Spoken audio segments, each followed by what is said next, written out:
Nobody going anywhere. We just getting started. This First Take in the house with the crew. Let's go.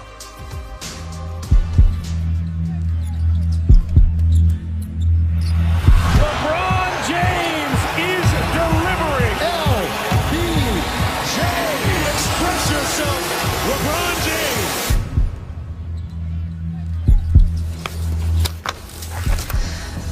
Top of the morning to you. What's going on, everybody? Welcome into First Take. Thank you for hanging with us. Stephen A. Smith, Max Kellerman. I'm Molly Karam Rose. Fellas, talk a little King James, shall we? We'll dive right into it here. So LeBron scored 40. What did you say? Yep, all good. How should we feel about LeBron being an MVP favorite?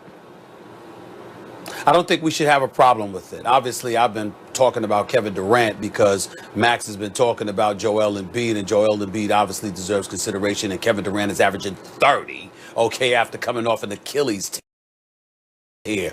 But we have to pay attention to LeBron James, and I don't mind him putting on 46 points against his old team, the Cleveland Cavaliers, basically saying, y'all must have forgot who the hell I am. Certainly he was aiming at somebody courtside sitting next to Cavs ownership that was applauding a miss, and then he put on the show in the fourth quarter. We all get that, but I would remind everybody he didn't really need to drop 46 that game to put his statement season on display. LeBron James is 36 years of age, y'all. 36 years of age. In his 18th season, he is averaging 25, 8, and 7. Okay? On 41% shooting from three-point range, which if he continued at this clip would be the best of his career.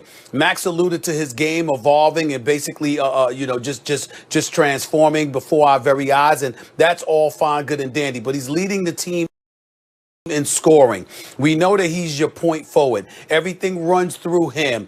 They've got the best record in basketball. They've got the best record in basketball. They're the #1 seed in the West. They're the reigning defending NBA champions. And oh, by the way, they're undefeated on the road this season going into Philly tonight. And so when you take all of those things into consideration and we talk about an MVP, we do have to take into consideration numbers. We obviously take into strong consideration impact.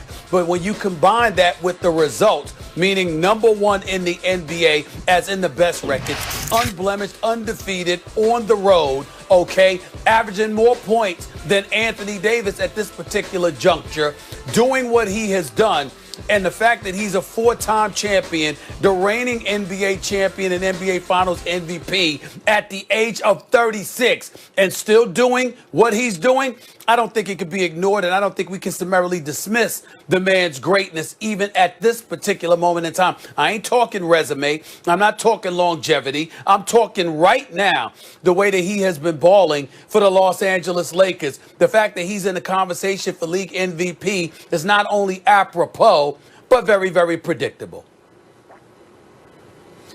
Yeah, he's in the running. LeBron's a solid candidate. He's not the choice right now. If you're talking about the best player in basketball, who we all know based on what we keep seeing in the playoffs when it matters most, it's LeBron. We're not up to that yet. I'm the one saying, what are you talking about, regular season MVP? And then just the finals MVP. What about the whole playoffs? We should wait till the end of the finals, then give the MVP for the whole thing. Okay, but you argue actually no. We're talking regular season MVP. We need to incentivize teams. We need to give the paying customer, the fan, something to watch in the regular season. Well, okay, regular season MVP so far has been Joel Embiid. Embiid's the regular season MVP. Stephen A., over his last 5 games, he's averaging 33, 11, and 2 blocks. Joel Embiid shooting over that time 35% from 3. If you want to look at his season numbers, you can talk about points, rebounds, assists, blocks, steals, all those things, percentages, true shooting, all that kind of stuff. But PER is a good kind of shorthand for that. Embiid is leading the league, well above LeBron. There it is, 31.2. Where's LeBron on the list? So statistically, per game, Embiid has been better. Statistically, per game. But Stephen A., if you just eyeball it, Embiid has been a monster, not only on the offensive end, but on the defensive end. A monster. Maybe the best player in the game defensively. And by the numbers per game, he's the best player in the game offensively. What else is there? There's defense and there's offense, but there's more. LeBron's played in all 18 games. His team is in first place. He is playing with AD, another MVP caliber player. As good as Simmons is, he's not that. LeBron's got AD. They're probably going to split the vote. They're in first place. So are the Sixers. Well, Embiid's only played in 14 games. It hasn't affected where his team is. They're in first place. Now, he has missed 4 games. Tightness in his back and everything. Okay. What happened in those 4 games? It hasn't hurt their position in the standings, in first place in the conference. And what you see when Embiid doesn't play, they don't just kind of barely lose. They get blown out by teams that they beat with Embiid. Stephen A., they have Dwight Howard. It's not like they don't have anything there. You just hold on. So in other words, part of your argument is Dwight Howard. Did you really just say that? Did you just? I tried to bait you a little bit. If we but talking about listen, and I apologize. I want to apologize because I don't mean any disrespect to Dwight Howard, who's a champion and played a pivotal role in the Los Angeles Lakers winning the chip last year. And I still think that Dwight Howard is a force defensively. But even in his prime, offensively, I thought he was more than what he actually was. His prowess was defensively. This dude was a monster on the boards. He was a monster shot blocker. He was a monster defender. No question about that. Offensively, his repertoire wasn't that deep. I always told Dwight Howard that. No disrespect. When we look at Joel Embiid and you see the offensive arsenal that he has at his display, the perimeter shooting, his back to the basket, facing the basket, putting the ball on the floor, shooting threes, all of this other stuff. It's on another level. But before I give it back to you, Max Kellerman, I want you to understand something. I understand that in reality, what you're really admitting to the public with this particular subject is what you should have admitted just publicly, just to come out and flagrantly said it. You leave the basketball knowledge to me. That's what you should be doing. Because, Max Kellerman, you got a whole bunch of holes in your argument, but here is the biggest one. And put me up on that split screen, please, because I want to look at Max, and I want to look at his face when I'm saying this to him. Max Kellerman, you know, you're a very busy man, and maybe you haven't watched the games. Because, Max Kellerman, I must tell you, who the hell have the Sixers beaten? Miami's struggling with a slew of injuries. I got Victor. The Toronto Raptors ain't what they should have been. The Washington Wizards, don't get me started.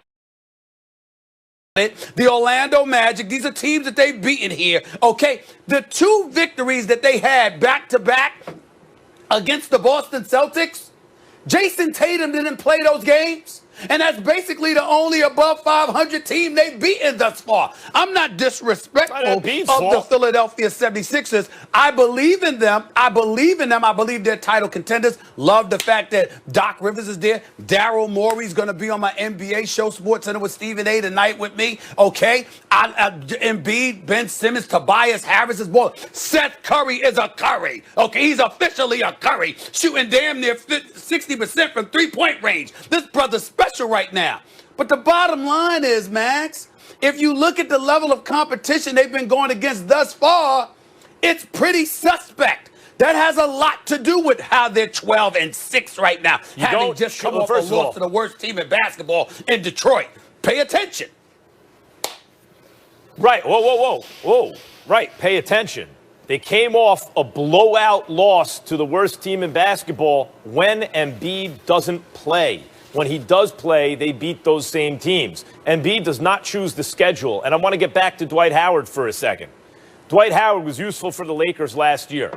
But there are several ways you could talk about MVP. Who's just been the best? Embiid has the best offensive numbers, and he's at the very least among the very best defenders in the game this year. What kind of an impact does he have on the team? His team is in first place in the conference. Stephen A., you're right about the schedule, but he doesn't choose the schedule. He just has to play who's there. Just what about value to your schedule? team? That's all. I ain't blame him for Dwight it. Howard and Ben Simmons, it's hard for them to share.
Share the court on offense because they both need the paint, because that's the only place that Dwight Howard can score, and the same thing with Ben Simmons. So in fact, when you talk about value to your team as the Sixers are constructed, it's not just that Embiid in an absolute sense is